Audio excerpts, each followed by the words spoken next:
Morsa nel borgo. Oggi vi mostrerò come fare la chiusura a cordoncino o I-cord. Per farlo utilizzerò questo filato, Ghisa di Borgo dei Pazzi.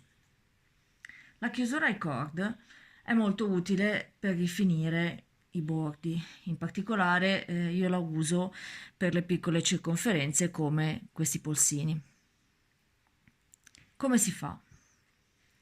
Ho preparato in precedenza con ghisa questo piccolo campione e ora vi mostro il procedimento.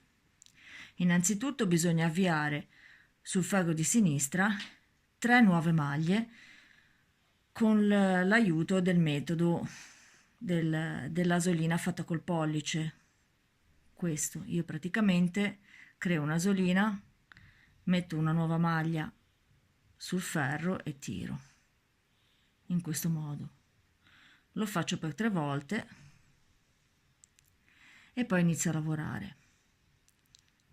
Lavoro la prima maglia a dritto,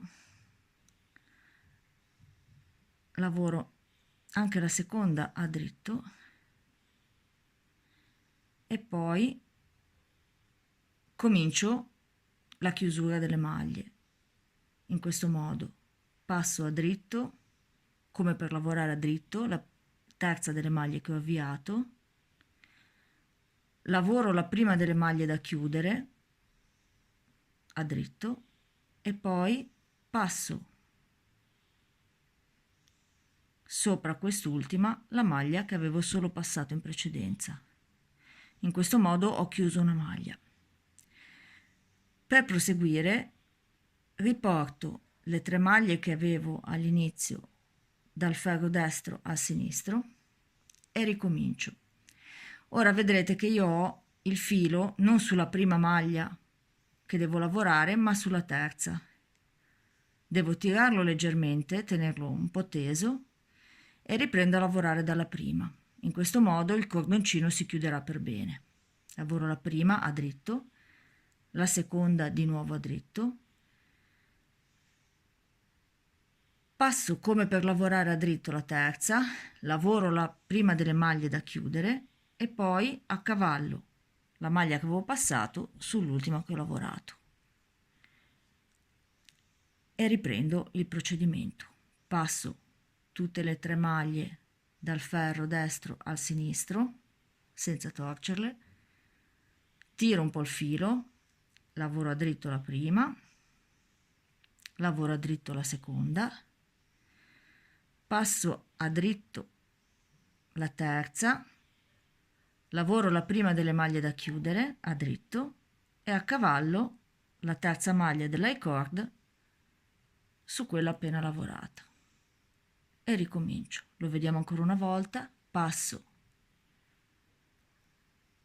le mie 3 maglie, tiro un po' il filo in modo da chiudere l'I-cord, lavoro la prima,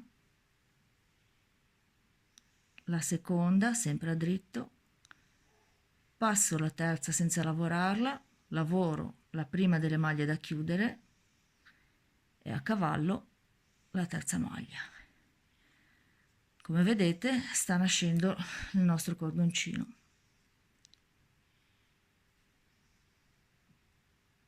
Lo facciamo di nuovo, ripasso tutte le mie maglie, tiro il filo, un dritto, 2 dritti, passo la terza maglia, lavoro la prima da chiudere e accavallo la terza su quest'ultima. E così fino in fondo. Per oggi è tutto, grazie e alla prossima.